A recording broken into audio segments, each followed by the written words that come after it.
शंकराचार्य को फंसाने के फेर में क्या देखिए योगी को कैसे लेने के देने पड़ रहे हैं। देखिए जरा, हाईकोर्ट में वकीलों का यह हुजूम क्या वाकई में बीजेपी और खास तौर पर योगी आदित्यनाथ को ही परेशान कर रहा है?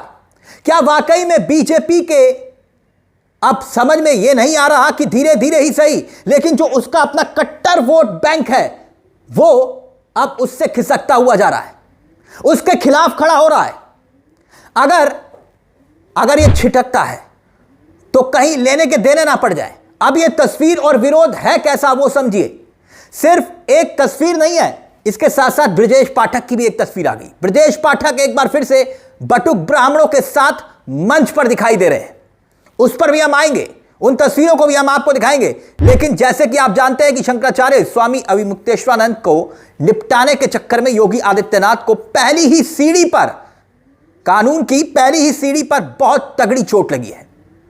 जैसे कि कोर्ट का सीधा आदेश है कि अभी मुक्तेश्वरानंद को गिरफ्तार नहीं किया जा सकता, यानी गिरफ्तारी पर रोक। अब ये जो तस्वीरें आप देख रहे हैं ना, ये हैं उच्च न्यायालय की, यानी कि हाई कोर्ट की, इलाहाबाद हाई कोर्ट की। वकीलों का हजूम आपको खड़ा हुआ दिखाई दे रहा होगा। आप कहेंगे कि इस तस्वीर में खास क्या है? यह हजूम सरकार को डराने वाला हो सकता है। आप जानते हैं क्यों? शंकराचार्य और योगी आदित्यनाथ के बीच में जो तकरार दिखाई दे रही है और जिस वक्त यह चरम पर दिखाई दे रही है, और इसी बीच शंकराचार्य की गिरफ्तारी की तलवार जब लटक रही थी तो उनको सपोर्ट करने के लिए वकीलों का कुनबा खड़ा हो गया। वकील उठकर खड़े हो गए और इस मामले से बिल्कुल उलट आप जानते हैं कि जैसे कि आशुतोष महाराज नाम का एक शख्स, आशुतोष पांडे, शंकराचार्य पर कुकर्म के आरोप लगाता है और वो स्वामी भद्राचार्य का चेला है।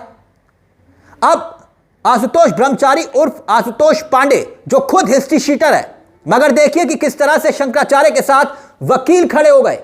गिरफ्तारी पर रोक के बाद भी शंकराचार्य इस पूरे मामले को लेकर लगातार मुखर हो चुके हैं। नार्को टेस्ट करवा लो या कोई भी टेस्ट करवा लो, मैं उसके लिए तैयार हूं, शंकराचार्य कह रहे हैं। दूध का दूध और पानी का पानी होना चाहिए, लेकिन यहां पूरी कार्रवाई जो हो रही है उसके खिलाफ बकायदा पूरी साजिश के तहत कार्रवाई के आरोप लग रहे हैं, यानी कि किस पर? योगी आदित्यनाथ की सरकार पर। और जब यह पूरा मामला कोर्ट में सुनवाई हो रही थी और कोर्ट यह तय करता है कि भैया गिरफ्तारी पर रोक, और जब हाई कोर्ट में यह पूरा घटनाक्रम देखने को मिला, तब शंकराचार्य के समर्थन में वकीलों का हुजूम खड़ा हो गया। और अब ये हुजूम जो है ना, ये ऐसा नहीं है कि शंकराचार्य के सपोर्ट में जो खड़े हैं ये वकील मुसलमान हैं ना। समझिए कि आखिरकार मामला क्या है। ये अधिकांश स्वर्ण समाज से आते होंगे, ये मुझे पूरा यकीन है, ये जितने भी वकील हैं। और खास तौर पर ये जो समाज है बीजेपी का अपना कट्टर वोट बैंक कहा जाता है। मगर देखिए, अपना ही वोटर अब इस वक्त बीजेपी से नाराज है। यानी इसे यूं समझिए कि एक तो पहले ही यूजीसी को लेकर स्वर्ण नाराज, और सबसे ज्यादा यूपी में वो नाराजगी यूजीसी को लेकर दिखाई दे रही, और ऊपर से योगी आदित्यनाथ ने शंकराचार्य विवाद को छेड़कर जानबूझकर इस पूरे के पूरे मामले को यहां लाकर खड़ा कर दिया। इस तरह के आरोप लग रहे हैं कि शंकराचार्य को टारगेट किया जा रहा है। और आप जानते हैं कि मामला इस कदर बढ़ चुका है। क्यों बढ़ चुका है? क्योंकि शंकराचार्य को किस तरह से अपमानित किया जा रहा है। अब यह नैरेटिव सेट हो रहा है।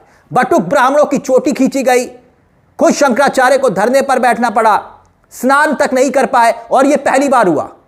और यहां तक कि जो महिलाएं, नॉन पॉलिटिकल महिलाएं हैं, जो उनके शंकराचार्य के साथ जुड़े हुए हजारों समर्थक हैं, लाखों समर्थक हैं, वो मुस्लिम नहीं है।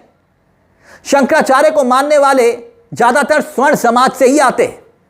और ऐसे में शंकराचार्य के साथ हो रही ये जाति को, क्योंकि उनकी नजर में तो ये जाति है, अब ये जाति किस पर भारी पड़ेगी ये आप समझ सकते हैं। यानी कहा जा रहा है कि शंकराचार्य को टारगेट किया जा रहा है। हाल ही में हमने आपको एक वीडियो दिखाया था, खूब वायरल हुआ था, कि शंकराचार्य के सामने एक महिला खड़ी थी और वो महिला रो रही थी, ये वाला वीडियो। और महिला रोते रोते कह रही थी कि आपके साथ बहुत गलत हो रहा है, तो शंकराचार्य मुस्कुरा रहे थे। और अब सोचिए, शंकराचार्य ये कह रहे हैं, उनका भी एक बयान सामने आ गया कि भाई वो कथित सीडी है कहां, वो कथित लैपटॉप है कहां, कथित सीडी जिसका जिक्र किया जा रहा था। हाईकोर्ट की कार्रवाई के दौरान सबके मुंह बंद हो गए। सीडी वाली पूरी साजिश के परकच्छे उड़ गए। और शंकराचार्य को सुनिए और फिर ब्रजेश पाठक को हम आपको दिखाएंगे कि इस पूरे विवाद में, क्योंकि योगी आदित्यनाथ के सामने खड़े हो गए ब्रजेश पाठक, और जिस तरह से बटुक ब्राह्मणों का सम्मान ब्रजेश पाठक ने किया, अब उनके मंच पर फिर से बटुक ब्राह्मण दिखाई दे रहे हैं, वो भी आपको दिखाएंगे। लेकिन पहले शंकराचार्य का ये बयान सुनिए। हाँ, ये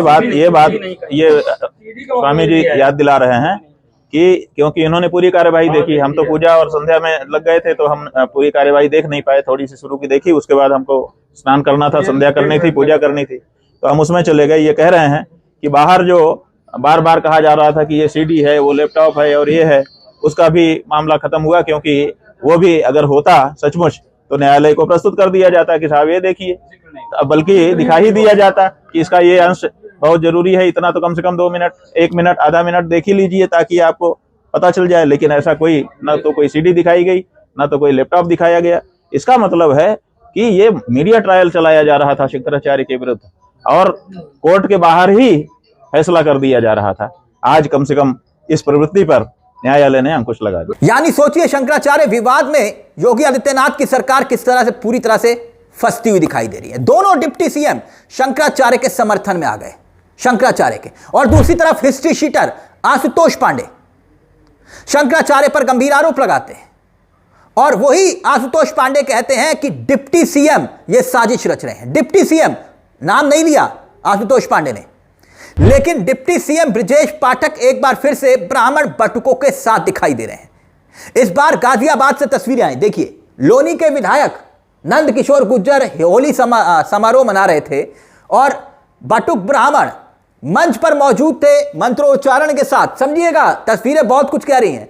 डिप्टी सीएम जो खुद स्वास्थ्य मंत्री भी हैं, किसका बीपी बढ़ा रहे थे आप देख सकते हैं। मंच पर बटुक ब्राह्मण दिखाई दे रहे हैं। स्वर्ण समाज को परेशान करने वाला इकलौता मामला नहीं है ये शंकराचार्य को लेकर।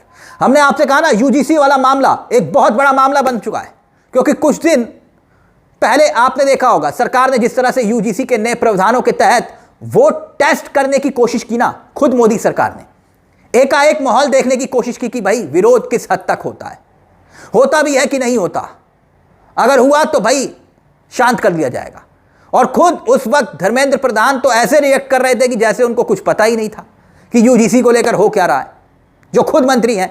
हालात ये हो गए कि गली गली कूचे कूचे अब बीजेपी के खिलाफ ऐसे ऐसे नारे और प्रदर्शन दिखाई दे रहे हैं कि पूछिए मत। हमने कहा ना, सिर्फ शंकराचार्य वाला मामला नहीं है, यूजीसी वाला मामला भी है, और बीजेपी के खुद के विधायक, खुद के नेता यूजीसी के नए प्रावधानों के खिलाफ बोलते हुए दिखाई देते हैं। और ये सब जो सब बीजेपी के अपने कट्टर विरोध, कट्टर समर्थक हैं जो वोट करते हैं। और मेरठ में याद करिए, मेरठ में जो रैली हुई थी वो याद करिए, या फिर अजमेर में जो रैली हुई उसको याद करिए। शनिवार को भी अजमेर में रैली हुई ना, कैसे कैसे नारे लगे। लखनऊ में लगे कि मोदी तेरी खैर नहीं, योगी तुझसे बैर नहीं, और अजमेर में करनी सेना ने कहा कि घुसने नहीं देंगे। अब इन दोनों मामलों को एक साथ जोड़कर देखिए, एक तरफ शंकराचार्य का मामला और दूसरी तरफ यूजीसी का मामला। कट्टर वोट बैंक खुद बीजेपी का यह माना जाता है, और स्वर्ण विरोधी या फिर सनातन विरोधी, ये क्या सभी सनातन विरोधी है? नहीं ना। यानी अब इसे यूं समझिए कि आसाराम और राम रहीम जैसे कुकर्मियों के साथ खड़ी होने वाली बीजेपी शंकराचार्य को कुकर्मी साबित करने के चक्कर में बुरी तरह से फंसती हुई दिखाई दे रही है, और सबसे ज्यादा फंस रहे हैं तो खुद योगी आदित्यनाथ। और ये जो विरोध की तस्वीरें सामने आ रही हैं, हमने कहा ना, वकीलों का विरोध भी एक बहुत बड़ा संकेत होता है। यह कहीं ना कहीं योगी के सिंहासन के सितारों को गर्दिश में दिखा रहा है। वैसे योगी आदित्यनाथ ने भी लगता है कि अमित शाह को भी बैठे बिठाए एक मुद्दा दे दिया, ऐसा मुद्दा हाथ में दे दिया जिसे तूल देकर वो उनके प्रधानमंत्री बनने के इरादों को धूल चटा सकते हैं। आपको बता दें कि अहमदाबाद में पिछले दिनों बिना किसी का नाम लिए अमित शाह ने एक बयान दिया था, याद होगा आपको। संतों को सताने वाला कभी भी दोबारा गद्दी पर नहीं बैठता है। तो वो किसकी बात कर रहे थे? अमित शाह किसकी बात कर रहे थे? किसको बता रहे थे कि वो संत हैं, और किसको बता रहे थे कि संत को सताया जा रहा था? योगी आदित्यनाथ तो अभी मुक्तेश्वरानंद को विधर्मी और कुकर्मी साबित करने पर आमादा है, क्योंकि वो खुद कह रहे हैं ना कि शंकराचार्य लिख देने से कोई शंकराचार्य नहीं होता। लेकिन क्या इतना आसान होगा शंकराचार्य को लेकर एक हिस्ट्री शीटर जो खुद गुंडा बताया जाता है।